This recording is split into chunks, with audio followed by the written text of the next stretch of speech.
नमस्कार दोस्तों, मेरा नाम है विपुल राजपूत और स्वागत है विपुल एजुकेशन चैनल पर आप सभी का।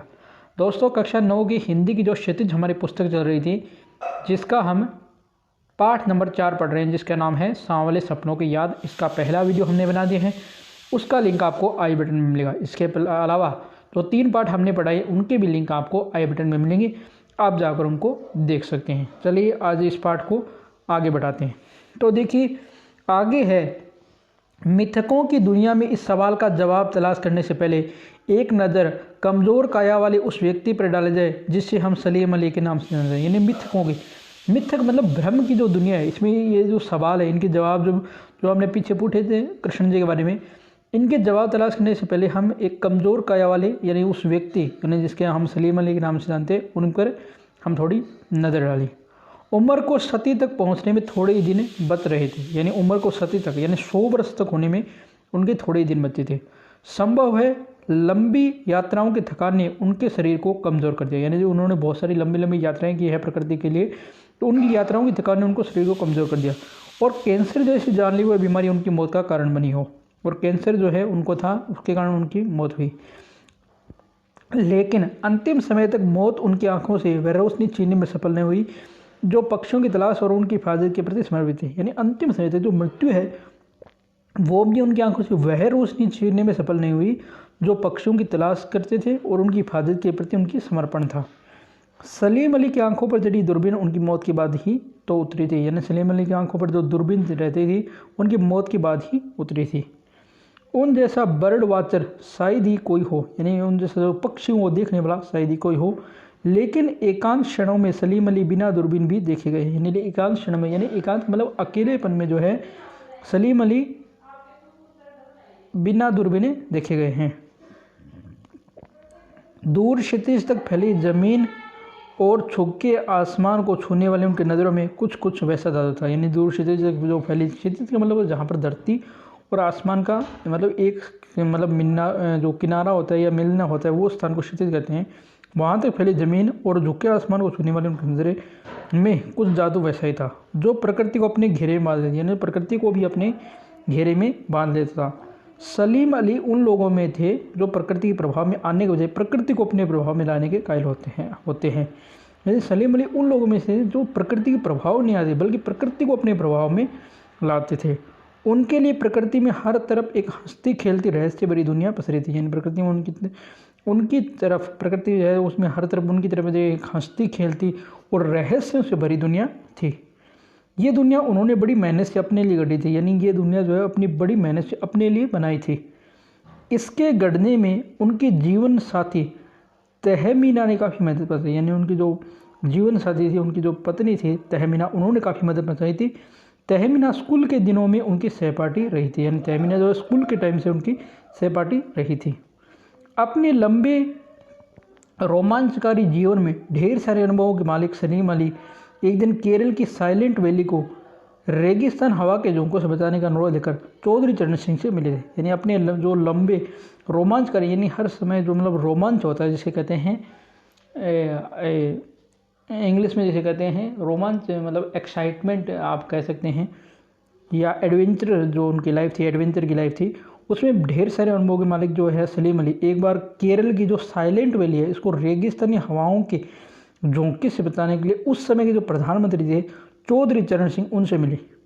चौधरी साहब गाँव की मिट्टी पर पड़ने वाली पानी की पहली बूंद का असर जानने वाला नेता था। यानी चौधरी साहब जो वो गाँव की मिट्टी पर पड़ने वाली पानी की पहली बूंद का असर जानने वाला नेता था, क्योंकि वो खुद किसान थे और इसलिए वो हर प्रकार मतलब प्रकृति से जुड़े थे। पर्यावरण के संभावित खतरों को जो चित्र सलीम अली ने उनके सामने रखा उसने उनकी आंखें नम कर दी। यानी पर्यावरण के जो संभावित खतरे थे उसका जो चित्र सलीम अली ने उनके सामने रखा, उनसे उनकी आंखें नम हो गई।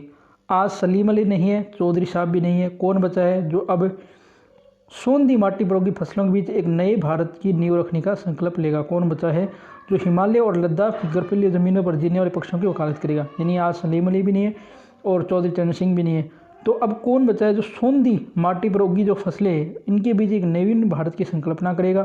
कौन बचा है जो हिमालय और लद्दाख की जो बर्फीली ज़मीनों पर जीने वाले पक्षियों की वकालत करेगा? सलीम अली ने अपनी आत्मकथा का नाम रखा था फॉल ऑफ ए स्पैरो, मुझे याद आ गया, यानी वो लेखक मतलब याद करके कह रहे मुझे याद आ गया। डी.एच. लॉरेंस की मौत के बाद लोगों ने उनकी पत्नी फ्रीडा लॉरेंस से अनुरोध किया कि वह अपनी पत्नी के बारे में कुछ लिखे, यानी अपनी पति के बारे में कुछ लिखे। यानी डी.एच. लॉरेंस कोई व्यक्ति है, उनकी मौत के बाद उनकी पत्नी फ्रीडा लॉरेंस से लोगों ने कहा था कि आप अपनी पति के बारे में कुछ लिखो। फ्रीडा चाहती तो ढेर सारी बातें लॉरेंस के बारे में लिख सकती थी, यानी फ्रीडा चाहती तो ढेर सारी बातें लॉरेंस के बारे में लिख सकती थी, लेकिन उसने कहा मेरे लिए लॉरेंस के बारे में कुछ लिखना असंभव है। यानी उन्होंने कहा कि मेरे लिए जो है लॉरेंस के बारे में कुछ भी लिखना असंभव है, यानी संभव नहीं है। मुझे महसूस होता है कि मेरी छत पर बैठने वाली गौरैया लॉरेंस के बारे में ढेर सारी बातें जानती है। उन्होंने कहा कि मेरी छत पर जो गौरैया पक्षी जो है वो बैठती है, वो लॉरेंस के बारे में बहुत सारी बातें जानती है, मुझसे भी ज़्यादा जानती है, यानी मुझसे भी वो बहुत ही ज़्यादा जानती है।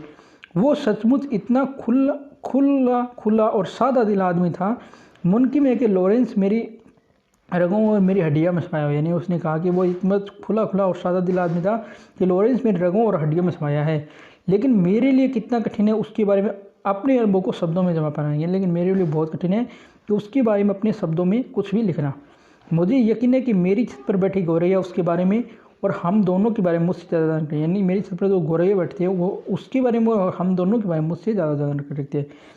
जटिल प्राणियों के लिए सलीम अली हमेशा एक पहेली बन गए, यानी जो जटिल प्राणी इनके लिए सलीम अली हमेशा एक पहेली रहेंगे। बचपन के दिनों में उनकी एयरगन से घायल होकर गिरने वाली नीलकंठ की वह गौरैया सारी जिंदगी उन्हीं खोज के नए नए रास्तों की तरफ लेते जाता है। यानी बचपन में जो है उनकी एयरगन से घायल होकर नीलकंठ की गौरैया गिर गई थी, उसी के कारण उन्हें खोज नए नए रास्तों की तरफ लेते जाते हैं। जिंदगी की ऊंचाई में उसका विश्वास एक क्षण के लिए भी डिगा नहीं, यानी जिंदगी की ऊंचाई में उनका जो विश्वास है वो एक क्षण भी डिगा नहीं। वो लॉरेंस की तरह नैसर्गिक जिंदगी को प्रतिरूप बन गए थे, यानी लॉरेंस की तरह नैसर्गिक यानी प्राकृतिक जिंदगी के एक उदाहरण बन गए थे। सलीम अली प्रकृति की दुनिया में एक टापू बनाने के बजाय अथाह सागर बन के हुए, यानी सलीम अली जो प्रकृति की दुनिया में एक टापू बनने के बजाय, यानी टापू एक स्थान पर रहता है, वे बनने के बजाय सागर बन के उभरे। जो लोग उनके भ्रमणशील स्वभाव और उनकी यायावारी से परिचित थे, उन्हें महसूस होता कि वे आज भी पक्षियों की सुराग में निकल रहे हैं। यानी जो भी उनके भ्रमणशील स्वभाव या उनकी यायावारी से परिचित थे, उन्हें अब भी महसूस होता कि वे आज भी पक्षियों की सुराग में ही निकले हैं और वे बस अपने अभी गले में लंबी दूरबीन लटकाए अपने खोजपूर्ण नतीजे के साथ लौट आएंगे। और वह अपने गले में लंबी दूरबीन लटकाए अपने खोजपूर्ण नतीजे के साथ लौट आएंगे। जब तक वो नहीं लौटते क्या उन्हें गया हुआ मान लिया जाए, यानी जब तक वह नहीं लौटते क्या उन्हें गया यानी मृत्यु मान लिया जाए। मेरी आंखें नम है सलीम अली तुम लौटोगे ना, यानी लेखक कह रहा है कि मेरी आंखें नम है सलीम अली तुम्हें लौटोगे ना। ठीक है दोस्तों, तो ये पार्ट कंप्लीट हो गया है। इसके जो प्रश्न उत्तर हैं वो हम कल के वीडियो में लेके आएंगे आपके लिए प्रश्न उत्तरों का वीडियो। तो दोस्तों यह था आज का वीडियो कैसा लगा कमेंट करके जरूर बताना। वीडियो को लाइक करना, शेयर करना और कमेंट करना नहीं भूलें। चैनल को आपने अभी तक सब्सक्राइब नहीं किया है तो आप प्लीज़ चैनल को सब्सक्राइब कीजिए, बेल आइकन घंटी को प्रेस कीजिए। धन्यवाद दोस्तों, जय हिंद, जय भारत, घर रहें स्वस्थ रहें।